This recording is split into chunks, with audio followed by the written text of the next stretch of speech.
Alright. Welcome to episode 24 of the Paddy and the Yank podcast. Yeah, baby. How you doing, Paddy? There must be lights burning brighter somewhere.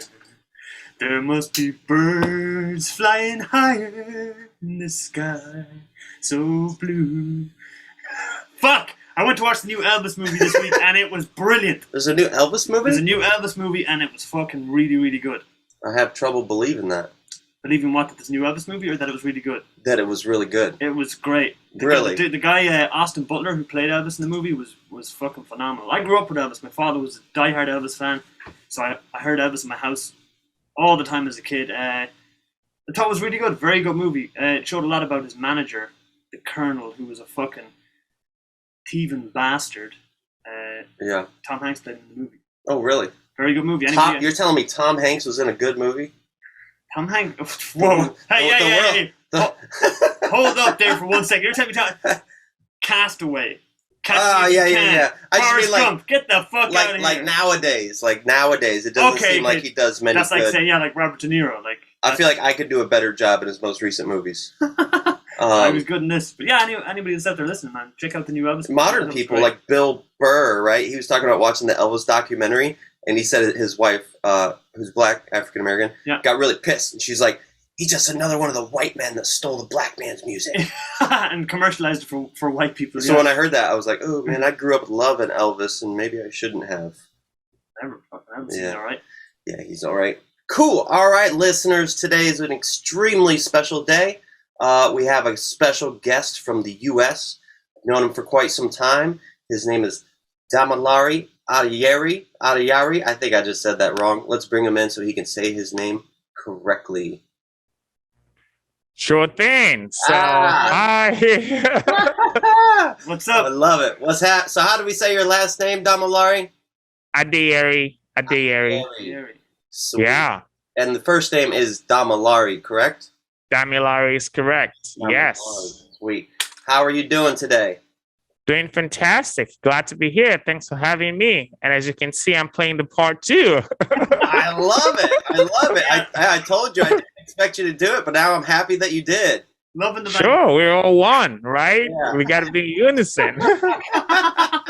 So Damilare, that name comes from where? Oh, it's a Yoruba name from southwest Nigeria. That's actually where I grew up. So you grew up in Nigeria, yeah? Yes, I grew up in Nigeria. Awesome. Do you know Israel Adesanya, the UFC fighter from Nigeria? I've seen him, I've seen some of his fights. Israel Adesanya, actually. Adesanya will be the way to pronounce it. But yeah, okay. I've seen some of his fights and stuff. So yes, I do know about him. Okay, is he a UFC fighter? He's one of the best. Really? He's phenomenal. Damilare, you watch UFC? Well, I wouldn't say I sit down and watch it as a pastime, but I know what's going on in the world. I grew up with a strong adversity to it, and I just thought it was cruel and inhumane. And now, man, I really get a lot of kicks from watching it. Well, I mean, it's on TV because some people enjoy it. Yeah. Wow. So I'm just going to be the oblivious person that I am today. So Nigeria is so big that you have a Southwest? Correct. So Nigeria actually has 36 states. Whoa. Yep. 36 states, including the Federal Capital Territory. I mean, some say that the size of Nigeria is like somewhat compared to Texas, but I don't know. Really? But Nigeria is the most populous black nation in sub-Saharan Africa. Oh, yeah. Most popular. We're about 150 to 200 million estimated. Whoa! Yeah, man, that's crazy. So it's big. It's huge. Holy hell! At the population, Ireland is about 5 million people in the whole country. Whoa! So yeah, we're probably like times 10. And in Taipei, we have 2 million alone, and in all of Ireland's 5 million. Yeah. So Ireland's like 2.5 Taipeis. Yeah. That's crazy. Ireland's not very populated. Taiwan is the same. Yeah, so I found it. I found it. Nigeria is 36% larger than Texas. The size of Nigeria is 36% larger than the state of Texas. Dang, Whoa. dude, Texas is huge. Texas is huge. Bigger. Yeah. But here's the kicker. Here's the kicker. Texas only has about 25 million people, whereas Nigeria is almost 200. Whoa, that's a huge difference. Man. Yeah. Wow. And it's 2.3 times bigger than California. Wow. My assumption was Nigeria was pretty small, and I don't know why I assumed that. What? Go ahead. So you grew up in Nigeria originally, and tell us. And then many countries before the USA. Actually, I've traveled to 26 countries, and I've lived in 8 countries, including United States, Nigeria, Norway, France, Hungary, the UK, Belgium, and Singapore. Holy hell! I think he's got There you go. Man. Being around, And what made you leave Nigeria, and at what age did you leave Nigeria? That's a great question. So I left Nigeria when I was 24. I left because I had an opportunity for a summer exchange program in the US, which I came and I did in the summer. And then I went back to Nigeria. I eventually came back to the US for grad school, and then went to Europe, and then came back because my wife is from here. So yeah, and everywhere else I've been, it's either for leisure, work, or study. Okay, cool. Wow. Right on. Cool. There's a lot of countries in Africa. Africa generally has a pretty interesting perception across the whole world, but Nigeria sounds like maybe it's one of the more developed countries, and you said in sub-Saharan Africa, right? I mean, there's quite a number of developed countries in Africa, but yes, Nigeria is definitely one of them. Nigeria is called the giant of Africa. And that's because our biggest resource is the human capital, so the number of people. Also, I don't know what it is today, but Nigeria used to be the 6th largest supplier of oil to the US, petroleum, because Nigeria also has crude oil as a mineral resource. And we know the US loves oil, right? And not just love oil, but they love other people's oil. Well, yeah. Thank God we never invaded Nigeria, because that would make this a very awkward conversation. Well, I mean, most countries that have a lot of oil, we have invaded, right? Well, it's also the ones that are not allies with the US that they invade, right? So maybe they are friends with the officials that they're getting the oil without having to invade it. Who knows? Are we an ally with Nigeria? There's definitely some foreign policy interactions between Nigeria and the US. I mean, I don't know to what extent, but at least there are US consulates or embassies positioned in Nigeria, both in Lagos and Abuja, which is the capital city. So I'm sure there's a lot of interactions going. I know also that USAID used to have an office in Nigeria, which is the United States Agency for International Development. So they may still have presence there. I think to date, US still has presence in Nigeria. So that must mean that the governments work together. Yeah. Yeah. What was so you left at 24? Before the age of 24, maybe even as a youngster, what was your perception of the US? That's a good question. I definitely was already out of college before I left Nigeria, and my perception of the US before leaving Nigeria was Hollywood. Because we got the movies and the shows and things like that. And then we also got cable TV, so we got to watch CNN and all that stuff in Nigeria. I mean, I remember being a teenager, actually in my early 20s, when O.J. Simpson's case was being aired on CNN like 24 hours. So I didn't quite understand the details, but it was like, okay, there's this murder trial Man, that's crazy. Well, I On think it's pretty TV. right that he butchered those two people, but I mean, hey, the glove didn't fit, so whatever. Right. You know? Jeez. So, Oh man, we're just like a constant soap opera. well, I mean, in many ways, yes. US is it's a drama script that keeps unfolding. Very true. Big Very time. true. Yeah. So Hollywood basically. So a relatively positive perception, yeah. Relatively positive perception, yes. And then also in Nigeria, I was a salsa dance instructor at one of the big hotels there at the recreation center. So I got to meet a lot of US expatriates living in Nigeria. And my friends were nice too. So I mean, yes, overall positive perception. Yeah, Cool. that's cool. You know, because people growing up in different, I don't know, we all seem to have skewed perceptions of the world until we get the chance to leave our home country. You know what I mean? Like Yeah. people in America, like Africa, a lot of people think it's a country. They don't even know the difference. When I told people I was moving to Taiwan, they thought it was Thailand. My aunt still thinks I'm in Korea. Because they don't know.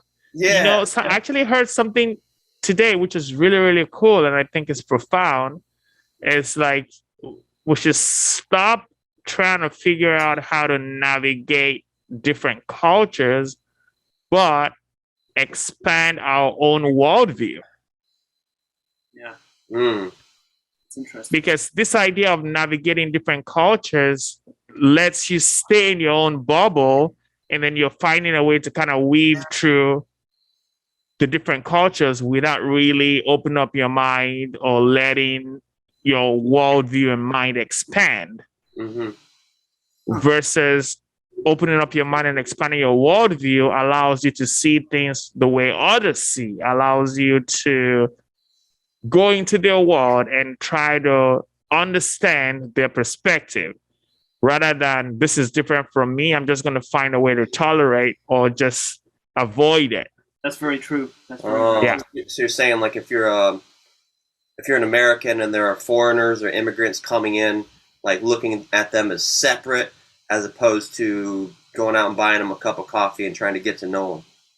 Pretty much buy them a cup of coffee, sit down and chat, ask them questions, understand from their perspective, from their worldview, what life is like, not through the filter of the TV or the newspapers, or not even the filter of your neighbor down the street that went on a mission trip Mhm. for 2 weeks and came back and had a story to tell. Yeah. You got to experience it. You got to actually experience it. Right.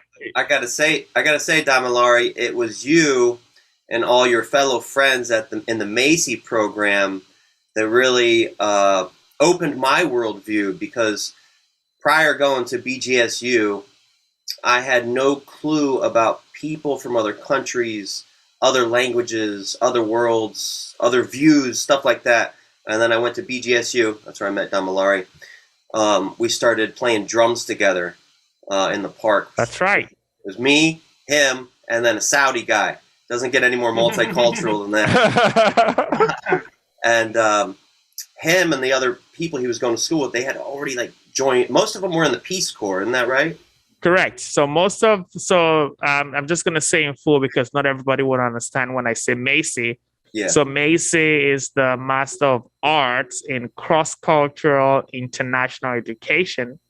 And a part of the component of that program, a master's program, is international experience. So a lot of my classmates were returned Peace Corps volunteers who had gone abroad to live for at least 2 years before coming back, or people who were international like myself, or people who had been through some form of international experience. Like another of my colleague, her parents were missionaries and she was born in Nigeria before she moved back to the US, things like that. So definitely was a diverse group culturally, and we brought multiple perspectives to the program, but also to the university through our interactions with people. Yeah.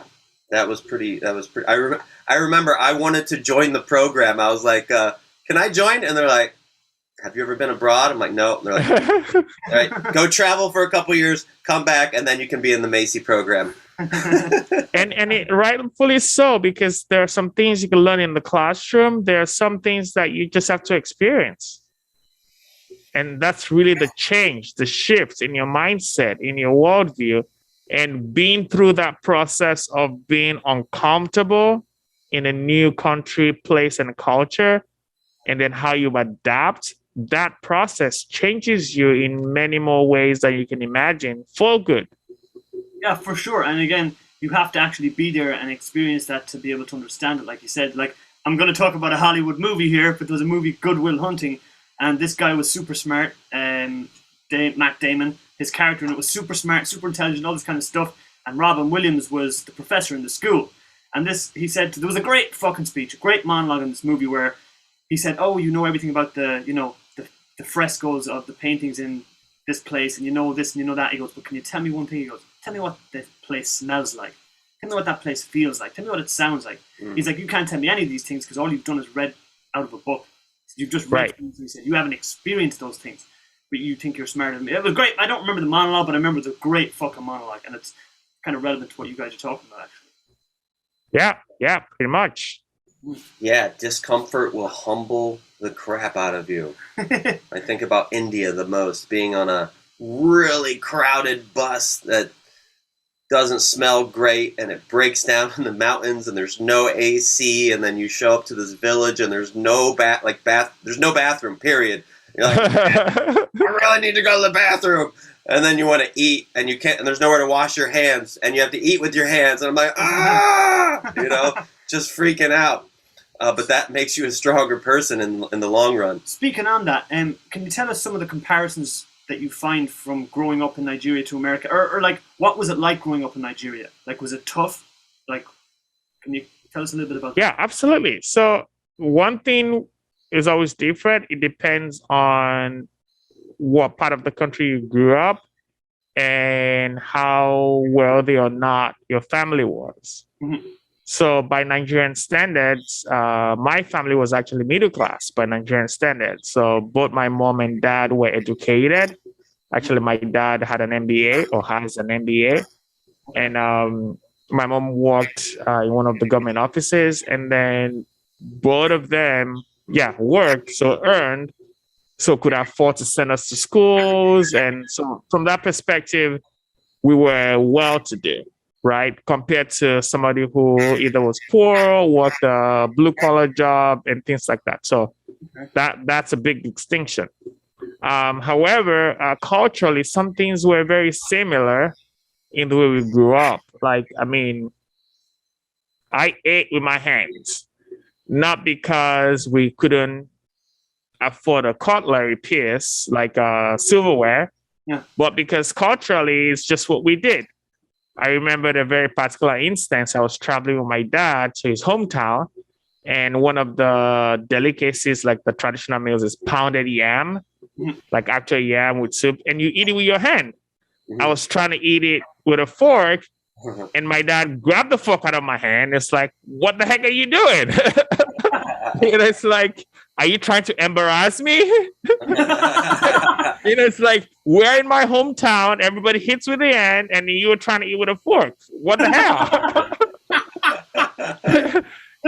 But again, it's, so, and there's a whole ceremony to it, right? There's a bowl of water, you wash your hands, and then you eat with your hands. And then after you're done eating, you wash your hands again. Nice. So that would be something that was different. But also we played a lot outside. After school, we run around and play with the other kids. I don't know, everything from sticks, sand, stones, run around, it really didn't matter. We were just outside playing. Did you have much wildlife? Basketball. Tell me, what was that? Much wildlife, many snakes, any encounters with snakes or anything like this, or? Yep, so that's another great question. Again, it depends on where you were. So in the city, no. In the city, there are roads and houses and things like that, so you don't actually interact with wildlife. However, where I grew up, my dad's property backed into some kind of preserve, right? So there were trees and like basically there was like a mini forest in our backyard. And from that perspective, yes, there were snakes and squirrels and a couple of different wild animals that could be there. I mean, not something terrible like a lion or whatever, no, but That's what you're getting at, right? snakes and a couple of critters, were back there. But then of course, if you travel to some other smaller villages, then yes, there was more likelihood. Oh, and in our backyard too, we probably have seen monkeys there before, like monkeys, hawks, vultures, some kind of different things there. But again, it depends on where you are in the country, whether you are in the city, which is more developed, versus in a small town or village, which is not as developed.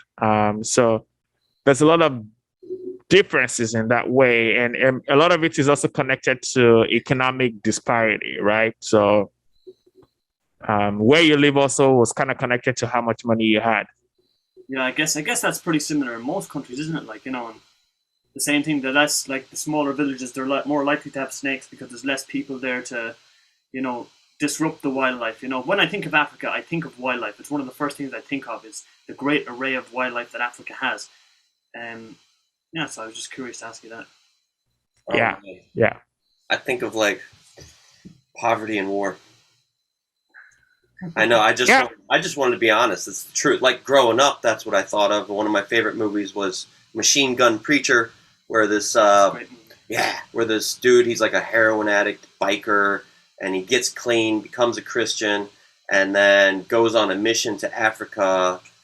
Can't remember specifically where, but starts like basically protecting orphans and helping build orphanages. And it was a great, inspiring movie, and I've wanted to go to Africa ever since. And it's the one place on my bucket list I still have not made it to. But you've got to go. I should say though that it is true. I mean, there is definitely poverty in many parts of Africa. It's also what you grew up knowing because that's what they show you on TV, right? Right. Because it's a couple of things. It's either an NGO is trying to raise funds to go help some parts of Africa, so they only show you the impoverished areas, or some government agenda, to show US or whatever other country as more superior, more developed, whatever. They also show you the bad stuff. So from that perspective, yes, many people in the US grew up thinking that. Yeah, I remember my first summer in the US, little kids, probably like 6 or 8, were asking me, do you live on trees in Africa?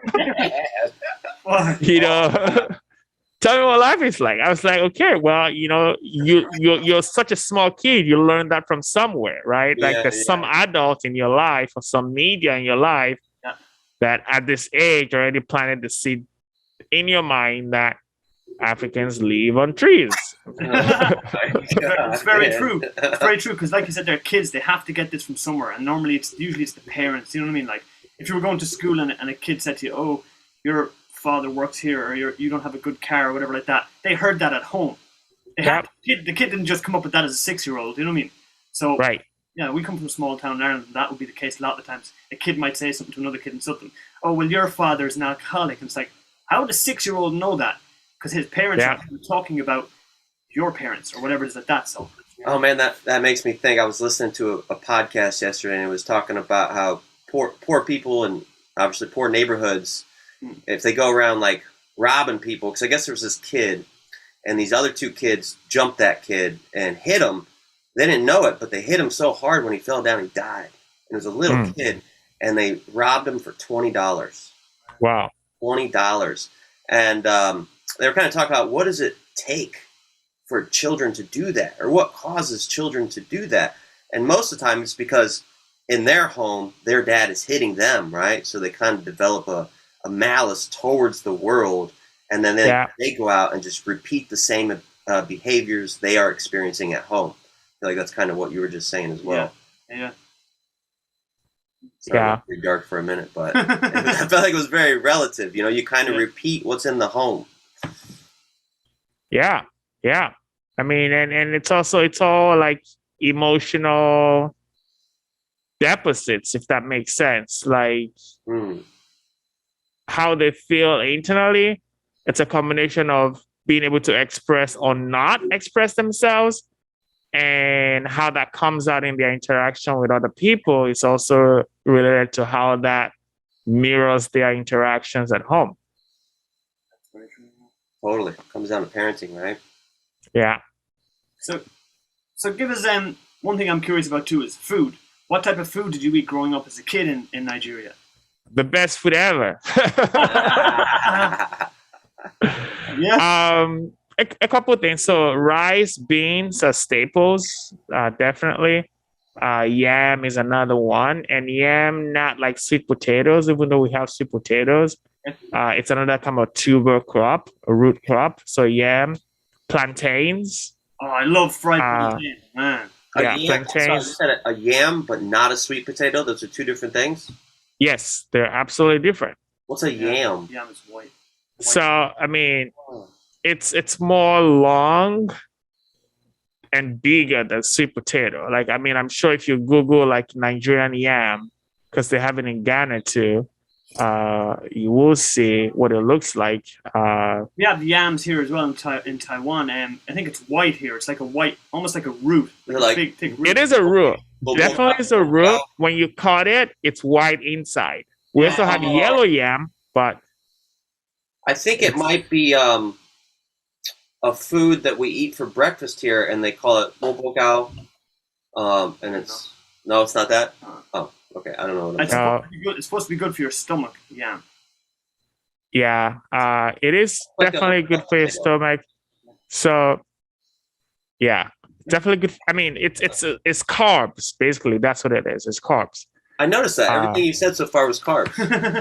Right, and then of course we have all the veggies too, right? We have all the veggies, your spinach, you know, and then tomatoes, peppers, onions, and then coconut, of course. Nice. And then beans and like black beans, and also not black, African red beans, and then black eyed peas also there. I mean, and then of course a lot of seafood because it's near the ocean. Like I grew up in Lagos, which is near the Atlantic Ocean, so a lot of seafood. I asked you that earlier. I didn't get the chance, or kind of forgot. What part of Africa is Nigeria located? In the west. In the west. So it's kind of close to Guinea. Is that right? Yep. So it's all in that region. So actually, there are 16 countries in the Economic Community of West African State. It's called ECOWAS. And Nigeria is one of them. I believe Guinea is one of them. Ghana is there. I think Senegal might be there too. So there's Benin, there's Burkina Faso, there's Cote d'Ivoire, there's the Gambia, there's Ghana, Cabo Verde, Guinea, then Guinea-Bissau, and then Liberia, Mali, Nigeria, Senegal, Sierra Leone, and Togo. But they're all on the west, and most of them share borders with each other. Okay, that's a lot of borders. What about Gabon? Gabon, I think. Let me see where it might be. I'm trying to imagine. I think Gabon is more central. Yeah. Yeah, it's also along the Atlantic coast, but it's more central, closer to Congo and Equatorial Guinea. Got you. So is there any food that you would eat from Nigeria that we would think is like, oh fuck, that's crazy, or that's disgusting, or that's horrible? Is there anything like, because here in Taiwan when we first come here, there's so many different foods that we're like, what the hell is that? Like stinking tofu, like all kinds of these fermented eggs. There's just stuff that in the West we'd be like, that's fucking, I ain't eating that shit. Is there anything you could think of? No, other than the level of spiciness. Really, you guys like spice? Oh my gosh, yes. I mean, I mean, sometimes even when I go to like a Thai restaurant here in the US, I need to ask for Thai hot. Whoa. I need to really get that level of spiciness. I'm what you call a spice wuss. I don't think I. Yeah, no, your nose is gonna be dripping like with mucus, and then you're gonna be sweating, and you're probably gonna turn red. You're not gonna die, but you're definitely gonna feel it. Man, holy hell! Yeah. I didn't hear you say a lot of meat, but you said seafood because you guys are on the coast. What about like? There is meat too. I mean, definitely a lot of meat too as well. But generally speaking, carbs are the main food, and everything else is extra. Really? What kind of meat? Right. So, for example, like in the US, where you have steak and potatoes. Yeah. In Nigeria, you would have rice, and then you have just a small piece of meat on it, rather than a big piece of steak and then a little rice beside it. No, you're gonna have a bowl of rice and a little piece of meat on it. So the carrot with like plantains on the side and a little bit of veggies and things like that. I feel like it's like that in a lot of more third world countries. I'm not saying Nigeria is a third world country, but in like Vietnam or Cambodia or a lot of places like that, when I've gone there, it's like 70% rice or something, and then a relatively small portion of meat. I don't know. What do you think, Paddy? You've been to these places too. Yeah, they like the rice. Right. Yeah, I think so too. But I've heard rice and beans, when you mix it together, you can get the full like amino acid profile. You can get all your protein and everything you need just from rice and beans when you mix them together. Yeah. Yeah.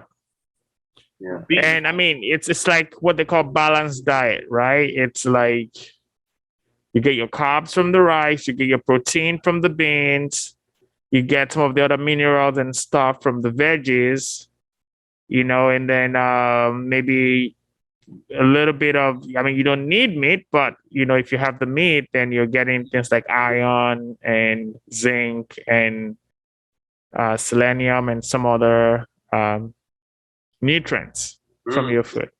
So did you guys eat like beef, pork, and chicken? That again varied depending on where you were in the country. My mom never cooked pork. I never ate it growing up, and I still don't like it. I don't eat it either. Because you don't like it? Both, but also religious. So like the denomination of Christianity that I grew up in, we didn't eat pork. Huh. Oh, Muslims also in Nigeria they don't eat pork. Wow, so Christians and Muslims in Nigeria do not eat pork. Right. I mean, and there's some Christians that eat pork. We did it, and again, it's a combination. So like the branch of Christianity that I grew up in Nigeria made reference to the part in the Bible where Jesus was by the water and there was evil spirit that tried to attack, and then Jesus caused the evil spirit, and then it went into the swines that were feeding by the water, and all the pig went and killed themselves in the river. And so based on that, it was like, well, pigs are like possessed, something like that. I don't know, whatever the belief is. But now you're never gonna eat pig again. No, I love it too much. Love it too much. But we just never cooked it. My mom never cooked it. It was something I never ate. Yeah. My first summer in the US in the camp, of course, almost everyone eats. A lot of people eat bacon here in the US, and so I tried it to taste, just to see what it tastes like. Yeah, it was okay. I didn't necessarily love it. I do not like the smell. Like the smell of bacon, the oil of it just irritates me. I don't like it. Yank loves it. He salivates at the mouth at the smell of a bit of swine. No, I can't. And then we had a cookout breakfast. We were cooking our food out on the campfire, and then we had the bacon on the grill, and I tried to move the grill, and then the grease from the bacon spilled on my hand, and I had an oil burn. Ooh, I've done that. That sucks. From bacon grease, and I was like, that's it. You're never supposed to eat something like this. Yeah, I can see how those things have worked together. Yeah, so it's like mistake, never try it again, never eat bacon. No. Signs were true, huh? Man. Yeah, it's like it's the evil spirits of the bacon and the pig. Yeah, if you get I went vegetarian for quite a few months, and I remember the first time I tried to eat meat, I was like, man, this stuff feels dirty and greasy. Same with like beer, right? I went a long time without beer, and then tried to take a drink of beer, and I was like, oh, this is nasty.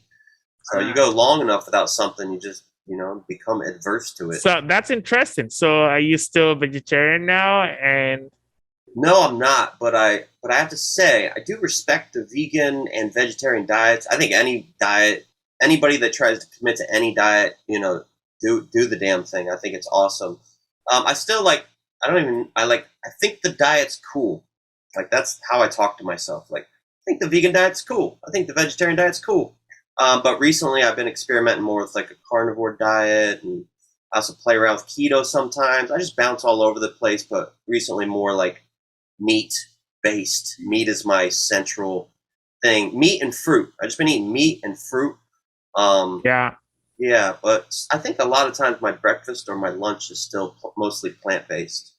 yeah, that's interesting because when I was in BG, I was vegan for about 6 months and switched back. But then now, late last year, I turned vegan again, and I've not eaten meat since then. Yeah. Just all plant-based, and rather than diet, I would say lifestyle, because you're making specific choices about your food and what you're fueling your body with. Mm-hmm. So do you think you feel better vegan than you did when you ate meat? Absolutely, without a doubt. Without a doubt. I mean, one of the biggest things was losing weight, because I wanted to lose weight. So it was easier to do that on a plant-based diet than a meat-eating diet. Second, I just feel generally lighter, because meat is one of the hardest things for your digestive system to fully digest. Long time, yeah. And I'm going to check it so I don't misquote this, but I think it takes at least 8 hours for meat to digest. Okay, I was going to think it was like 4 to 6. I remember a while back I was looking at it. I think vegetables and fruits is 2 to 3 hours or something. I think it depends on the meat too, doesn't it? Like I think that. Actually, it takes as long as 2 days for meat to fully digest. Yeah. So the proteins and the fats are complex molecules that takes the body longer to pull apart. By contrast, fruits and vegetables which are high in fiber can move through the body in less than a day. I could see how that would make you lighter then. That makes sense. Yeah. And actually, before it starts digesting, the meat is generally in the stomach for like anywhere from like 2 to 3 hours, just hanging out there, which is why it makes you feel fuller, but also it's not digested. That's kind of what I like about it, because I ate dinner yesterday at like 5:30, I think, and I just had pork, eggs, and steak. Say it. Privileged yank. Thank you. Actually, pretty cheap. It's pretty cheap. But then I felt pretty much satiated for the whole rest of the day. I never ate again, and I like being able to eat early like that and not really getting hungry again. Yeah, so for me, it's like I don't want it just sitting in my belly. Like I like the constant, eat, get the nutrients you need out of it, absorb that, and then expel the waste, right?